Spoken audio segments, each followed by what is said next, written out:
Hello, YouTubers and all those who happen to watch. I hope you folks are all doing quite well. So, alright, this is a video response to Alpha Omega Sin, aka Bill.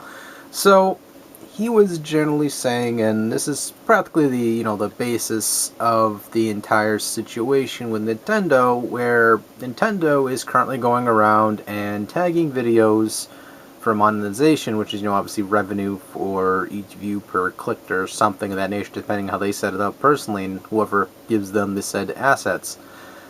So it's a small fragment of Nintendo trying to earn some money from people who are also in turn trying to take intellectual properties who are, of course, owned by Nintendo as well as third parties, depending on who developed said soundtracks, which, of course, most of the orchestrational people, such as folks who develop the music or, of course, compose and put together the video content, pretty much have a segue in that, I believe, 100% correct.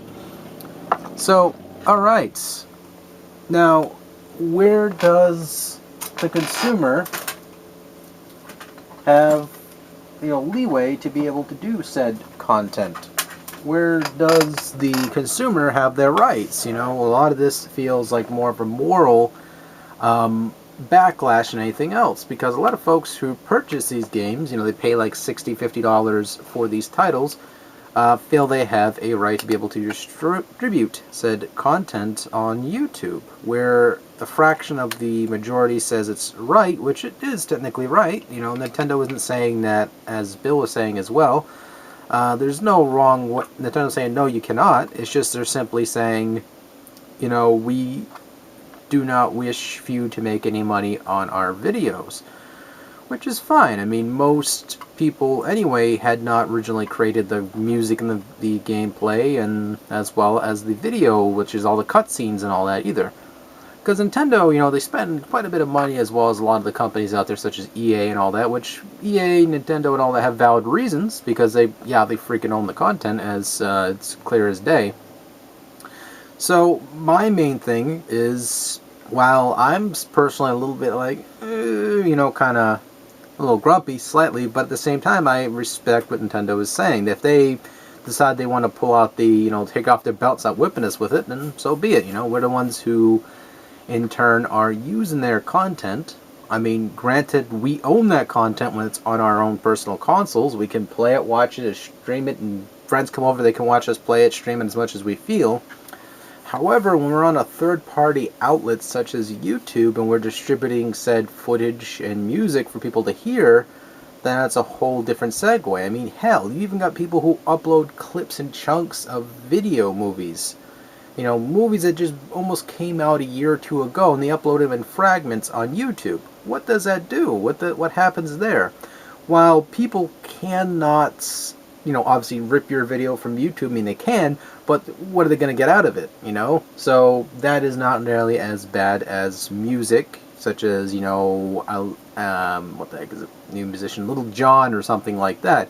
It's not as bad as people uploading whole albums of Little John for people to rip and be able to, take the fragments out of that album and be able to put it on a disc and listen to it in their car or their MP3 player in their car, which most cars have that nowadays.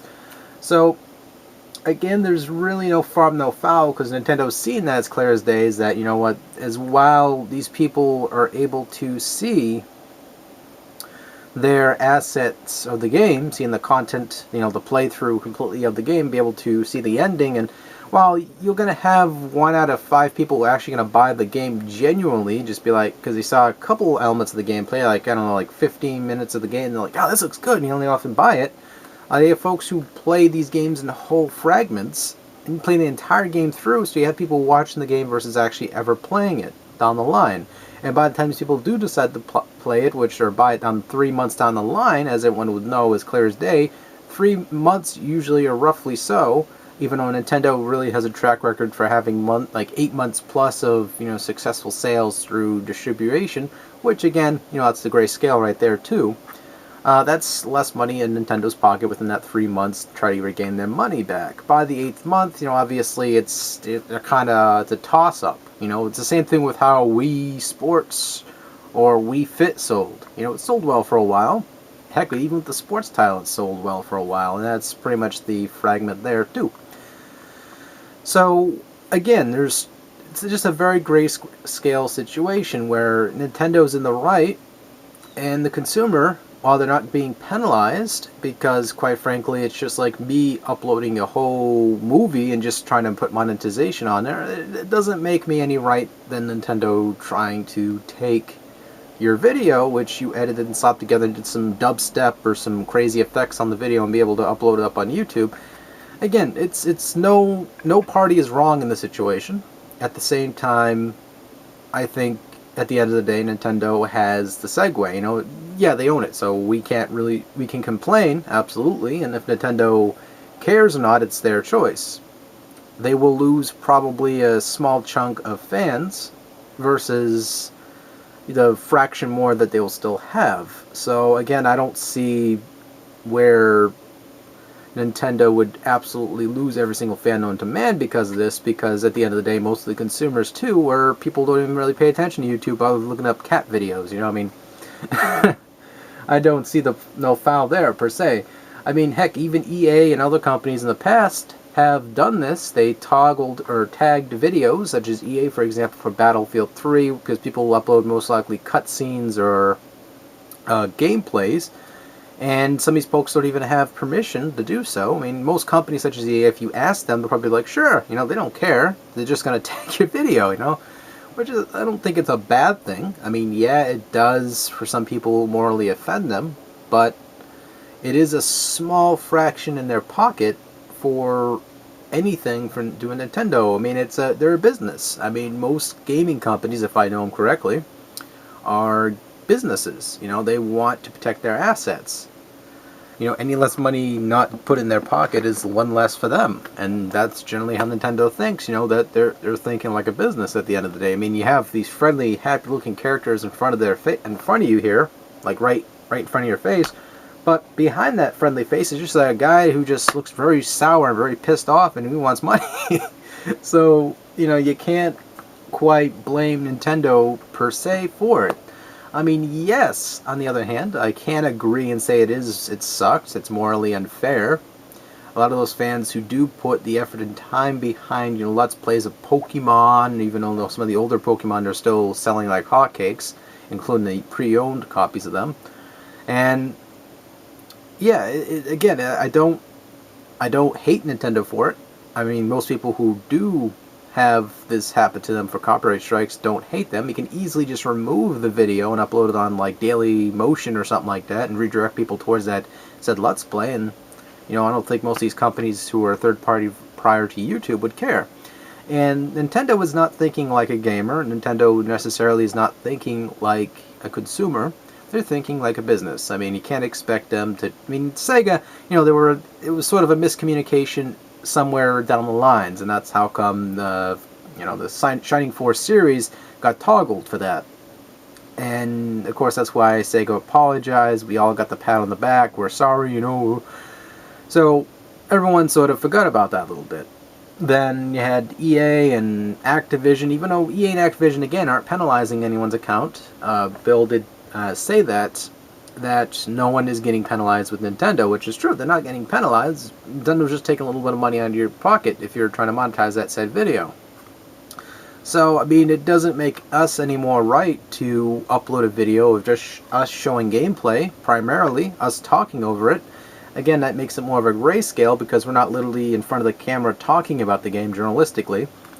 It's not no chaos in the fragment of A Shadow of a Doubt that any ground set rule, anyone who does journalism, such as EA or not EA, brain fart, anyone such as IGN or anything else like that, no, unless they have consent, they have a certain measurement of how much gameplay they can use. For example, I actually contacted Square Enix, and this was the review I did back then for Deus Ex Human Revolution. I asked them, you know, if I may, and what are my limitations? They said spoiler free, check, which anyone who does a Let's Play does do spoilers within the first months, which is like the 3-month fragment time there. So that's the no-no on top of that, because to them, I figure they're doing an RPG and they're doing a Let's Play of it, it sort of ruins a lot of the element of the game. so most people don't buy it. That's what Nintendo's worry is, even though people most likely will buy it 1 out of 5, as I mentioned before. So, as Square Enix said, you could do it. 2 minutes 2 minutes and 50 seconds of maximum/minimum gameplay is allowed. So, if you have to get your point across, do it with that 2 minutes and 50-second time, which is plenty. You know, that's enough for anyone to absorb the game, get the concept of the game, be able to say, okay, is this an evaluated purchase for me? Is this going to be usable for me to be able to purchase this game? Because, let's face it, I mean, most of us who watch most of these Let's Plays, who is really, I mean, half the time when I watch a couple of these Let's Plays, I don't even bother buying the game after, because it ends up spoiling the storyline for me. And that's the other thing, too, is some of the moral of someone actually seeing an ending, and it spoils it for them so badly, you end up not buying the game. They don't bother with it till like a couple years down the line, and they forget it out of their mind, going, maybe I'll play that game. Because they forgot exactly what the ending was, or most of the fragments of what they studied from the gameplay they absorbed. So, you know, that's, again, how it all is. I mean, it isn't anything wrong Nintendo's doing. At the same time, it is morally wrong for most consumers who purchase the game, put the effort into editing it together. Yeah, sure, I mean, Nintendo is not penalizing you for doing so, for being a fan. They're just penalizing the folks who are trying to make a business or making profit off their own product without consent, permission, or anything else like that, because Nintendo didn't hire you to do so. So it doesn't, for them, Nintendo personally, it doesn't make you an asset to be able to be paid for said content. I mean, you're pretty much the consumer at the end of the day. While you have the right to complain or, you know, voice your concerns to them, it's kind of like, you know what, you're trying to take money out of my pocket, buddy, so you're kind of going... So that's generally it. That's my opinion. That's how I generally see it. I can easily see it both ways, where someone who has spent the time, effort, and, you know, editing and all that, as well as bought the game legally, wants to do some gameplay for it, he has the right to. And Nintendo isn't saying you don't have the right to. Just don't make any money off of it. Because, you know, I understand it's your time, but that's time you're spending. It's just like time I'm spending on something originally I did not create. You know, I did not create Mario Brothers. I did not create any of those games, so it doesn't make me any right to actually claim rights on that and make money off of it. Because it's not my intellectual property. Unless I buy stock, I buy shareholdings for that said game, unless I have a chunk of the company in my pocket, it's not mine, you know, so I can't really complain too much when Nintendo would decide to do this. So, yeah, this is a video response to Bill, or AKA Omega Sin. So, yeah. Take it easy. Thank you guys so much for watching, and touch my filthy, stinking nipples. Oh!